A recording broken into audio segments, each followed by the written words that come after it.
my gosh, this in my vanity. Welcome to the family. Hey guys, it's Camille, and today's video is gonna be a first impression slash swatches video of the 3CE Mood Recipe lipsticks. So actually I haven't done this video for a long time. I think the last swatch video that I did was the Chateau Labiot wine lipsticks, which is 2-3 years ago. And yeah, I miss doing this kind of video. And actually ngayon lang talaga ako na-obsess sa whole collection. That's why, actually it's not a whole collection, but most of it I got, because sobrang ganda ng colors and sobrang ganda ng packaging, and oh my gosh, I think magugustuhan ko siya. The lipsticks that I'm gonna be reviewing today is the 3CE or the 3 Concept Eyes Style Nanda Mood Recipe lipsticks.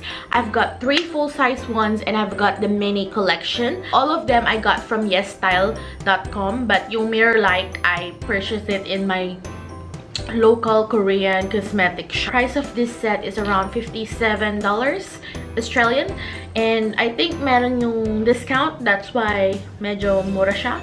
But this one, I think it's gonna be around $18 Australian if I'm not mistaken, but I'm not sure if that's discounted or not.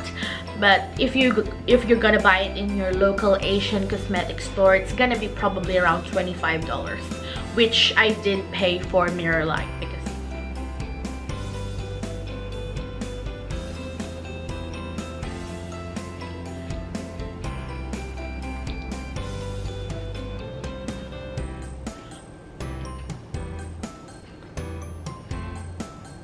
number 220 Hit Me Up. So it's kind of like a terracotta orange. So yan. Super vibrant lang ang labas niya dito sa lights, pero hindi siya super ganyan. So swatch.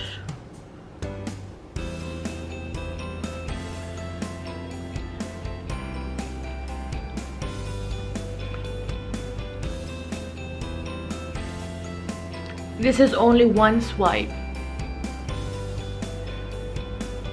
and this is a full one.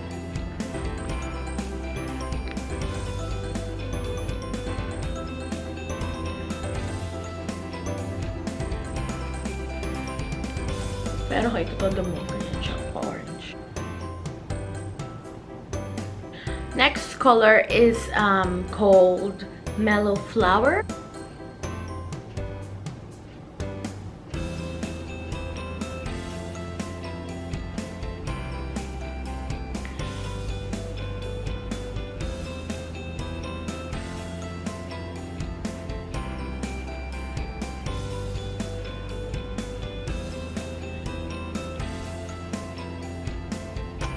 And this is kind of like a deep pink color. So I also purchased these mini ones. This is 3CE Mood Recipe lip color mini kit. I believe these are the new ones, yung browns. So yeah, hindi siya nag-focus. So ayan siya. This one is called 114 Rose.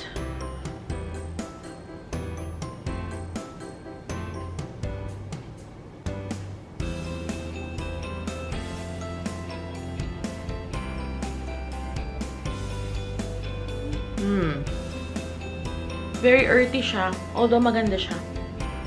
This one is Rose.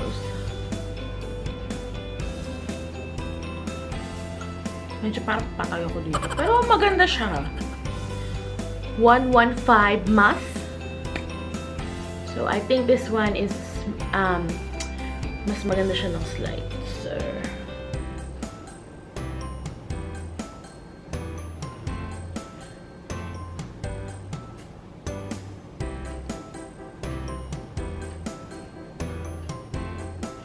$116 Ink Heart.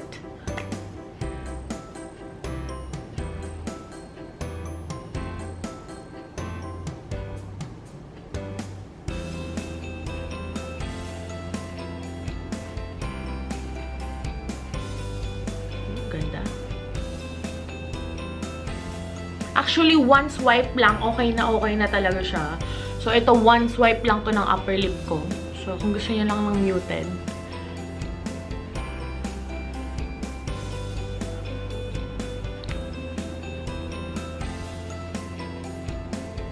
Very similar siya sa Hit Me Up. Let's Hit Me Up. And that's Ink Heart. 909 Smoke Rose. Ooh, medyo red siya dito ha. Pero hindi naman siya super red. Dusky.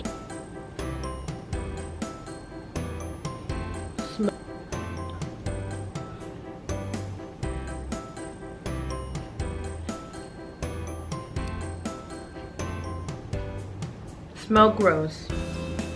I like it too. Oh my god. Parang, gusto ko lahat. This last color is the deepest color of them all. It's the shade 117 Chic-Ful.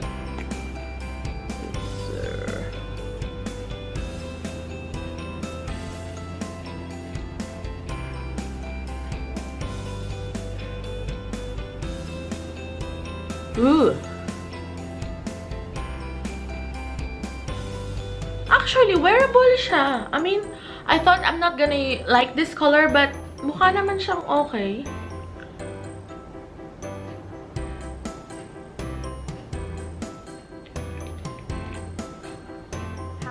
These lipsticks are matte, by the way, so you have to moisturize your lips before you apply these lipsticks because they can be quite drying as well, and they can settle into the fine lines of your lips. So I really love the pigmentation. It's very opaque and it's very matte. It's very matte. It's not that heavy. My favorite color, actually, I love them all. Like, a shade na hindi ko nagustuhan yung 114 Rose because it doesn't complement my skin tone maybe. But if I'm gonna use this one to create a gradient lip, probably this one would work out. But alone itself, hindi ko siya masyadong bet. But the rest of the lipsticks, regardless kung kailangan ko silang i-mix and match or by itself, love ko sila. So, very highly pigmented sila. Look at the swatches. That is just about 1 to 2 swipes.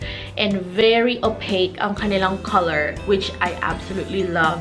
And it's not that kiss-proof, but it doesn't transfer because it's super matte. Medyo may kamahalan siya ng slide. It's a bit pricey though, but it's very worth it. I mean, it's not as high-end as the MAC lipsticks or, you know, yung mga high-end na lipsticks, but it still is quite, medyo pa-high-end siya, ganon. I love the colors, good color selection, and it can fit every skin tone, every skin color out there. Meron at meron kayong hahanap na lipstick na shade na for you. And guys, can we just stop and adore the packaging of this one?